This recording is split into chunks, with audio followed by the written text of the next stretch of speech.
Passion is one of the core League App's values in the Sports Dog acronym, and so nothing shines through as passion more than authenticity. So, does anybody from the floor have any questions you'd like to ask our wonderful panel? David? Throw one out there. So we heard. Please introduce yourself and tell everyone who you are. David Golub with Athletes Hospitality, also a sports parent. So I guess my question actually comes from both the industry participant and the sports parent perspectives. I heard, I think, every one of the panelists use the word fit. You know, what is fit, first of all, and how do we increase the ability of kids, players, to find fit? I can go first. So one of the things that we track at NCSA is the attrition rate once they join a college roster. So I think that's absolutely critical. If you guys aren't currently tracking that, do they not only find a place to play, but are they staying there for 4 or 5 years, and are they graduating? So it's just not about, making a commitment. It's about finding a program where you're going to graduate, and obviously there's a lot more that goes into that, whether or not the experience was fulfilling. But it's one of the ways that you can think about fit, is in terms of how to drive that kind of on the front end, before you make the commitment and things along those lines. I mentioned it earlier, but it is an active market, so it's got to be a good fit for the college coach as well as the family. It's got to meet their academic, athletic, social needs.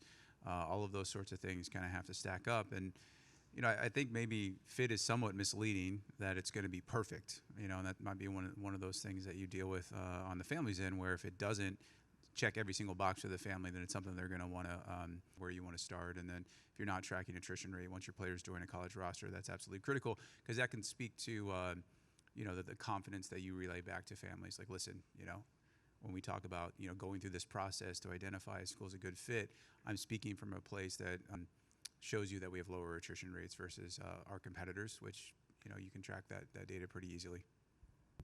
I would say, too, that we have a responsibility to create informed consumers. To your point, the $64,000 question, college is expensive.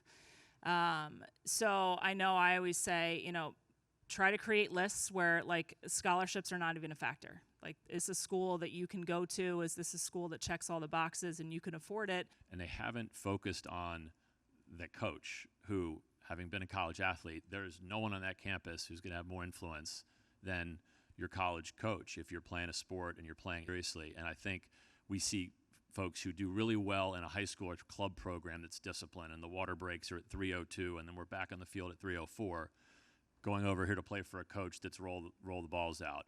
And all of a sudden that fit, no matter what's happening, is really hard for a young person. So helping the young person early on understand what motivates them, not just what type of school do they want to be at, or they love the sport, but do you like a coach that's going to get on you once in a while? Do you need someone to be your best friend? Really, really important, because that's a hard piece to sort of figure out once you've also elevated the level of play, and leads to a lot of attrition.